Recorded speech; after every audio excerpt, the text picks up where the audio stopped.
Perlawanan aktif Sobat Pratama, ini semua usaha, jadi apapun caranya, kemudian ya baik yang secara langsung ini bisa menghindari pajak.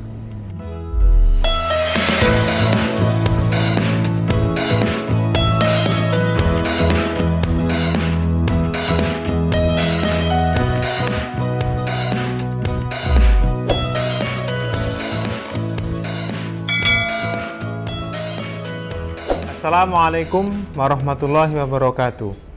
Selamat datang di kanal YouTube PIK, Pratama Indomitra Konsultan. PIK juga punya kepanjangan pajak itu keren. Saya Priyanto Budi Saptono, alumni dari program studi S3 Dr. Ilmu Administrasi Universitas Indonesia, akan berbagi dengan Sobat Pratama dengan topik pajak yang aktual. Kali ini Sobat Pratama, kita akan membahas perlawanan pajak. Bisa dilihat di sini Sobat Pratama, perlawanan pajak. Mengapa ada perlawanan pajak? Nah, ini yang akan kita bahas secara komprehensif dengan waktu yang singkat. Kita lihat di slide berikutnya, Sobat Pratama. Kita akan membahas dua hal di dalam video kali ini. Yang pertama adalah dasar hukum pemajakan di Indonesia. Ini menjadi pemicu mengapa kemudian masyarakat Indonesia itu melakukan perlawanan terhadap pajak. Maka dari itu, topik kedua kita akan membahas mengapa. Jadi, apa yang menyebabkan masyarakat Indonesia yang menjadi wajib pajak ini melakukan perlawanan terhadap pajak. Kita lihat di dalam slide berikutnya, Sobat Pratama. Ya, dasar hukum pemajakan di Indonesia. Di video sebelumnya, kita sudah membahas begitu banyak pajak yang ada di dunia ini, termasuk di Indonesia. Di Indonesia sendiri ada 26 pajak. Kenapa pajak muncul? Juga karena memang pemerintah butuh dana. Pemerintah nggak mungkin membangun sarana umum, public service, public goods dengan dana sendiri, apalagi utang dari luar negeri.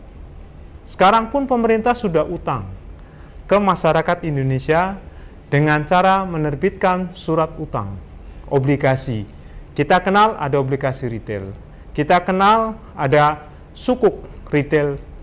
Nah, ini semua bentuk dari partisipasi masyarakat untuk membantu pemerintah di dalam mengalokasikan dana yang diterima untuk kepentingan public service. Sobat Pratama, kita bisa melihat di sini, ya, di taxation without representation is robbery. Sobat Pratama, kita lihat di sini. Ini yang menjadi dasar utama, ya, konsep yang filosofis. Jadi dikatakan di sini without representation dan kemudian di sini robbery. Jadi pada dasarnya pajak itu perampokan. Nah, ini yang menyebabkan pajak itu merampok itu maksa. Tidak ada orang suka dirampok. Tidak ada orang suka dipaksa.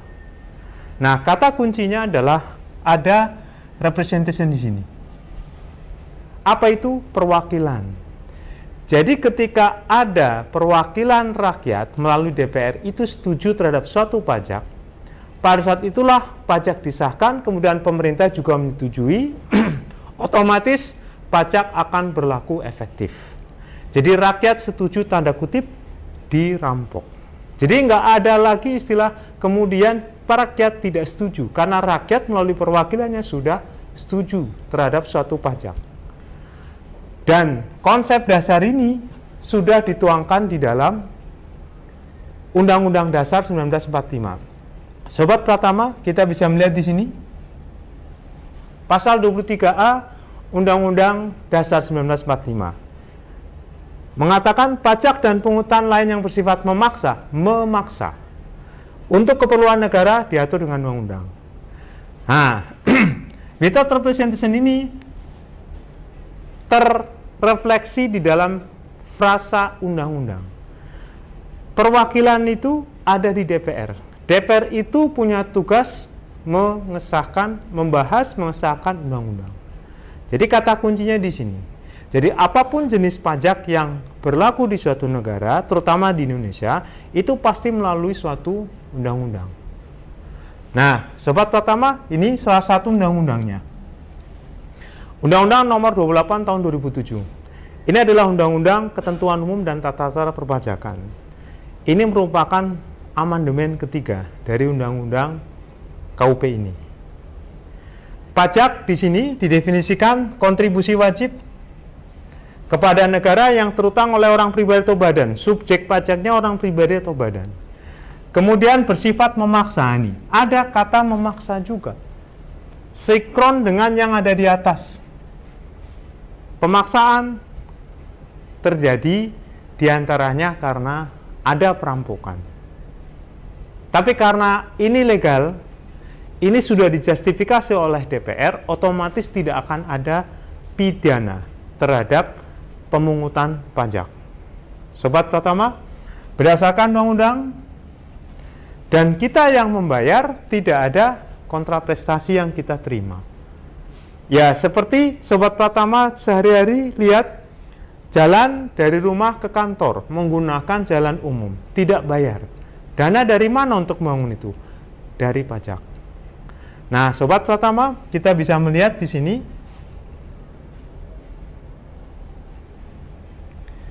inilah pajak yang ada di Indonesia. Jadi ada dua institusi, semuanya di bawah Kementerian Keuangan.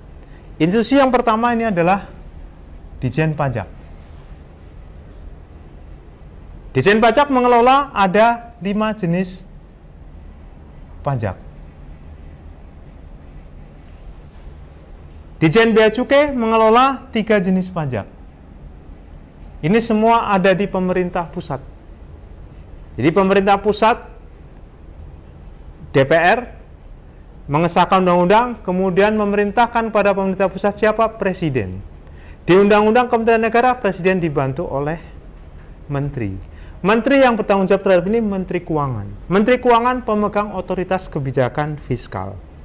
Kebijakan fiskal ya ini 2. Jadi pajak pusat yang terdiri dari Ditjen Pajak, kemudian Ditjen Bea Cukai. Ternyata tidak berhenti di situ, Sobat Pratama. Ada pajak lainnya. Nah, kita lihat di sini ada pajak daerah yang juga dipungut oleh pemerintah daerah. Pemerintah daerahnya ada 2, ada pemerintah daerah tingkat provinsi, ada pemerintah daerah tingkat kabupaten atau kota. Masing-masing pajaknya beda. Kita bisa lihat, Sobat Pratama, pemerintah provinsi punya 5 jenis pajak. Jadi kalau misalkan kita membayar pajak kendaraan bermotor, itu urusannya provinsi. Tapi kalau kita ke restoran, kemudian bayar pajak, itu urusannya di pemerintah kota atau kabupaten. Khusus untuk DKI, provinsi, dan kota sama, semuanya ada di DKI di sini. Tapi misalkan di Tangerang, Tangerang itu ada kota Tangerang, kota Tangerang Selatan, Kabupaten Tangerang, ada Provinsi Banten. Di Bogor, kota Bogor, Kabupaten Bogor, ada kota Depok, ada Provinsi Jawa Barat. Jadi masing-masing punya kewenangan untuk memungut pajak sesuai dengan, kita bisa lihat ada undang-undangnya. Nah ini Sobat Pratama. Jadi begitu banyak pajak yang ada di Indonesia ya karena memang butuh peran serta rakyat untuk mendanai pembangunan. Ini Sobat Pratama ya, jenis pajak yang ada di Indonesia. Kita tidak bahas satu persatu, paling tidak kata kunci kita adalah ini. Mengapa ada perlawanan?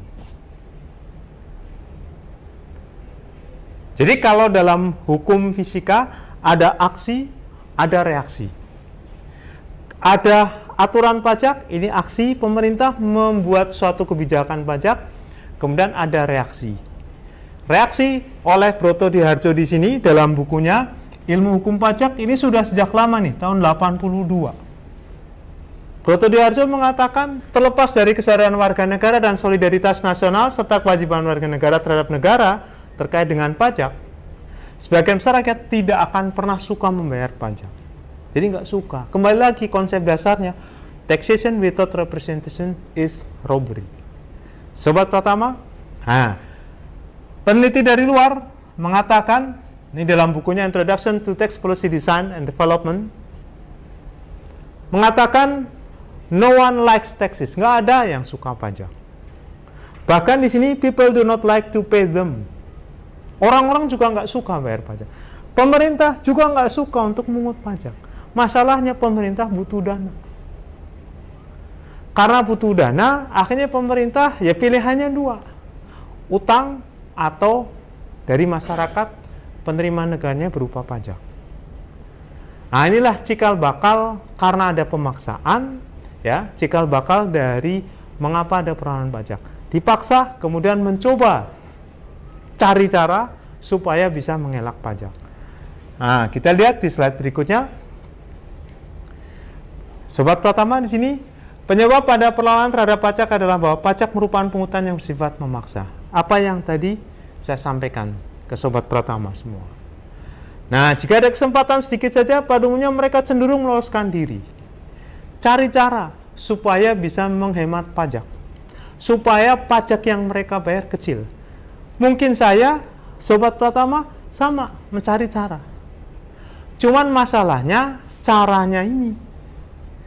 Nah, kemudian ini ternyata kata Broto Diharjo tahun 1982 sampai sekarang masih terjadi. Jadi semua negara punya rakyat yang memang nggak suka bayar pajak. Kalau memang ada cara untuk bayar pajak kecil, mereka akan cari itu. Ini. Nah, ini yang disebut oleh Broto Diharjo sebagai perlawanan. Tinggal perlawanannya, kata Broto Diharjo, ada perlawanan pasif, ada perlawanan aktif. Apa itu perlawanan pasif? Apa itu perlawanan aktif? Kita lihat di slide berikutnya di sini. Perlawanan pasif, ya bahasa saya menggerutu. Nah ini ya. Jadi hambatan yang mempersulit pemungutan pajak. Kalau bisa mempersulit. Gimana caranya supaya nggak bayar pajak? Dipanggil, nggak datang. Mintain data, nggak ngasih. Ya, karena sudah defend dulu. Ya, minimal mungkin kita akan menggerutu. Wah, pajak ini. Sudah bayar pajak kok, tapi tetap ada korupsi. Tapi jalanan rusak. Nah, tapi ada juga nih, yang sering menjadi sorotan dari pemerintah, pembuat kebijakan. Ini yang kita sebut perlawanan aktif. Perlawanan aktif, Sobat Pratama, ini semua usaha. Jadi apapun caranya, kemudian ya baik yang secara langsung ini bisa menghindari pajak. Kalau perlu nggak bayar pajak. Kalaupun bayar kecil. Nah, di dalam literatur penelitian ada 3 jenis cara kita menghemat pajak. Secara ringkas, ini perencanaan pajak, tax planning. Yang kedua adalah tax avoidance. Dan yang ketiga, mengelak pajak, tax evasion. Nah, secara ringkas begini. Tax planning. Di dalam konsep dikatakan tax planning ini menghemat pajak, legal, dan sudah ada aturannya. Karena aturannya memang secara eksplisit. Jadi ini sesuai spirit dengan pembuat kebijakan. Contohnya apa, Sobat Pratama?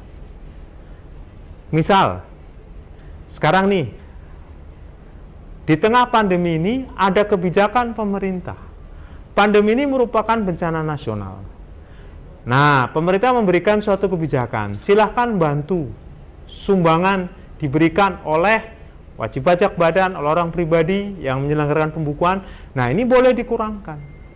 Karena diatur di dalam undang-undang. Ada di pasal 6 ayat 1 huruf I, J, K, L, M.